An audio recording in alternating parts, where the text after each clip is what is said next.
हामिद साहब के सामने रिकॉर्डिंग चलने के बाद पूरे घर में ऐसा सन्नाटा छा जाता है कि किसी की हिम्मत नहीं होती एक शब्द भी बोल सके। हर किसी की नजर कभी जाशा पर जाती है तो कभी शिरी पर। जाशा की आंखों से लगातार आंसू बह रहे होते हैं, लेकिन यह आंसू दर्द के नहीं बल्कि उस सुकून के होते हैं जिसका वह इतने दिनों से इंतजार कर रही थी। दूसरी तरफ शिरी अब भी अपने चेहरे पर झूठी मुस्कान बनाए खड़ी होती है, जैसे उसे अभी भी अपने बच निकलने का पूरा भरोसा हो। सुफियान शर्म से अपना सिर झुका लेता है। उसे एक एक पल याद आने लगता है जब उसने बिना सच जाने जाशा पर इल्जाम लगाए, उसकी बात सुनने से इनकार किया और उसे अकेला छोड़ दिया। उसे महसूस होने लगता है कि उसने अपनी जिंदगी की सबसे बड़ी गलती कर दी है। हामिद साहब गुस्से में शिरी से पूछते हैं कि आखिर उसने ऐसा क्यों किया।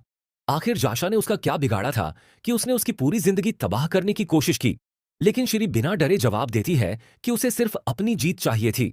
उसे किसी की खुशी या बर्बादी से कोई फर्क नहीं पड़ता। शिरी की यह बात सुनकर पूरे घर का खून खौल उठता है। अरीशा आगे बढ़कर कहती है कि आज पहली बार सबको पता चला है कि असली चेहरा किसका है। जिसने हमेशा दूसरों पर इल्जाम लगाए वही सबसे बड़ी गुनहगार निकली।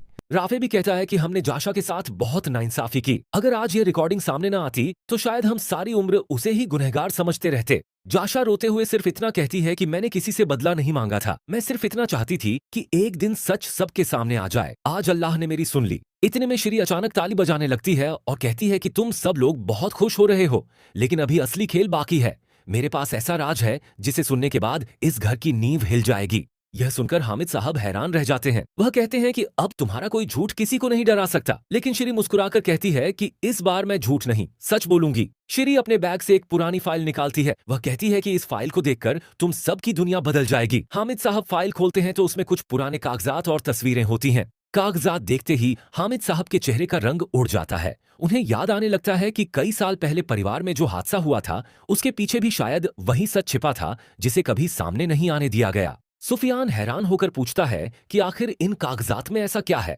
लेकिन हामिद साहब तुरंत फाइल बंद कर देते हैं और कहते हैं कि पहले इसकी पूरी जांच होगी। श्री हंसते हुए कहती है कि जांच जितनी करनी है कर लो, लेकिन सच बदल नहीं सकता। जिस इंसान पर तुमने सबसे ज्यादा भरोसा किया वही तुम्हारा सबसे बड़ा दुश्मन निकलेगा। इतना सुनते ही पूरे घर में बेचैनी फैल जाती है। हर कोई एक दूसरे की तरफ देखने लगता है। उधर अरसलान उस आदमी को पुलिस के हवाले कर देता है जिसने अरीशा का रास्ता रोका था। पुलिस पूछताछ शुरू करती है। पहले तो वह आदमी कुछ भी बताने से इनकार करता है, लेकिन जब उसे सबूत दिखाए जाते हैं तो वह टूट। हामिद साहब के इस फैसले के बाद पूरे घर का माहौल बदल जाता है।